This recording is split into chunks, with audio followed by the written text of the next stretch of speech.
Moisés. Agora chegamos à família de Moisés, e assim como em outras famílias que já analisamos, temos medo de falar das falhas desses santos homens de Deus. Mas isto tudo foi transmitido para a nossa consideração e para que guardemos no coração as advertências destes exemplos. Vocês devem lembrar que em Êxodo 2, versículo 21, lemos do casamento de Moisés com Zípora, a filha de Reuel, Êxodo 2, versículo 18, ou também chamado Jetro, em Êxodo 18, versículo 5. Temos que considerar sempre que Zípora era uma mulher das nações. Há algumas mulheres gentias que ocupavam um eminente lugar na história de Israel. E Zípora faz parte deste grupo, que fará lembrar aos mais atentos a noiva que se constitui das nações, esta que o Senhor está preparando para si no tempo presente. Moisés teve 2 filhos, Gerson, que significa estrangeiro ali, e Eliezer, meu Deus é auxiliador, cujos nomes são um brilhante testemunho do coração sincero e fiel de seu pai. Em Êxodo 4, dos versículos 24 a 26, há uma indicação de que nem tudo estava em ordem na família de Moisés, pois está evidente que Zípora não quis permitir a circuncisão de seus filhos. Achava isso um costume cruel e desnecessário. Agindo assim, Zípora deixou de ser submissa, o que lhe cabia como esposa, mas também falhou por ter escolhido um caminho próprio, ao invés de se submeter à ordem de Deus. E antes que Deus pudesse usar o seu servo, isso tinha que ser posto em ordem. Não era só ele, era também a sua família que deveria levar a marca que representava a morte. Para preservar a vida de seu marido, é a própria Zípora que finalmente executa esse procedimento em seus filhos, mas reclama, dizendo: esposo sanguinário. É bom considerar que não podemos deixar as ordens de Deus de lado, sem receber o castigo, mesmo que a nossa preferência seja seguir o próprio caminho. A história de Moisés e Arão nos mostra que não podemos ser levianos nas coisas de Deus e que também não podemos andar em nossos próprios caminhos.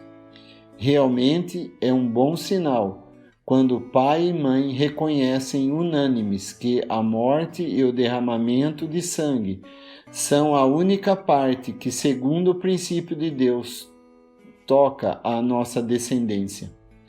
Os anos passaram e agora lemos em Números 12:1 que diz: falaram Miriam e Arão contra Moisés por causa da mulher etíope que tomara, pois tinha tomado a mulher cusita.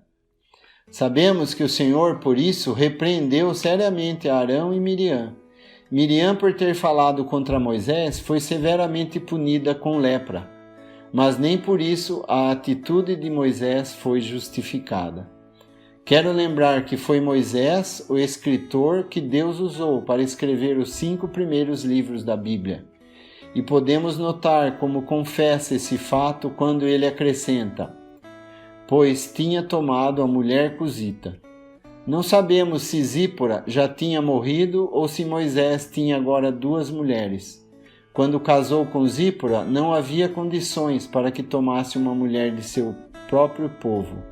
Mas agora já não havia mais motivo para buscar uma esposa fora do povo de Deus. Ocorre, porém, que a graça de Deus nos velou todos estes detalhes, e não queremos nos juntar a Arão e Miriam falando contra o honrado servo de Deus. É bom sempre lembrar que não é nenhuma alegria para o Espírito de Deus desvendar as falhas do povo de Deus. O amor encobre os pecados, sempre onde isto for possível, e é dessa forma que a graça de Deus também age conosco.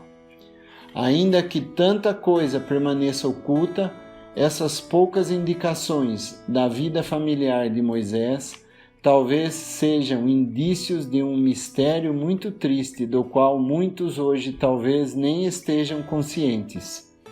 Será que Deus, em sua graça, teria permitido que a amarga vergonha que um neto de Moisés levou sobre si ficasse oculta à maioria dos leitores, isto é, exceto àqueles que amam a sua palavra e têm o seu prazer em se aprofundar além do que encontram na superfície?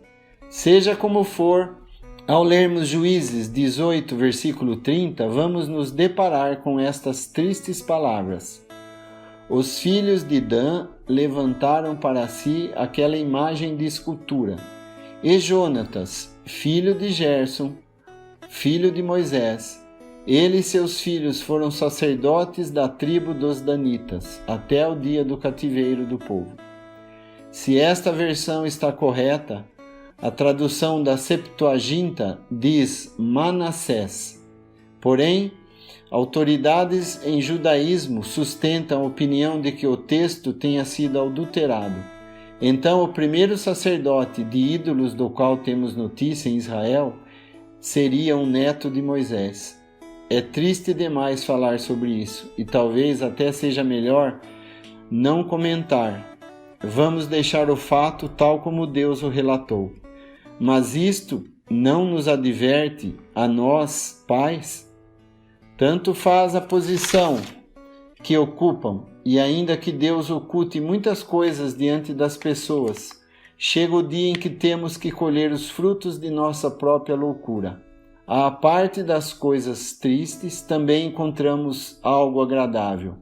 Seguindo a descendência de Moisés, vemos que Sebuel, filho de Gerson, filho de Moisés, era oficial encarregado dos tesouros, 1 Crônicas 26, versículo 24, e que Selomote, um descendente de Eliezer, irmão de Gerson, e seus irmãos tinham a seu cargo todos os tesouros das coisas sagradas. 1 Crônicas 26, versículo 26. Isto já foi nos dias de Davi. É um refrigério considerar que algumas das responsabilidades mais importantes na casa real foram confiadas aos filhos de Moisés. Ainda que, por outro lado, tenhamos que lembrar também que Jonatas, filho de Gerson, filho de Moisés, tenha participado do furto dos tesouros da casa de Mica. Em Juízes 18, capítulo 18, versículo 20 e capítulo 30, versículo 31.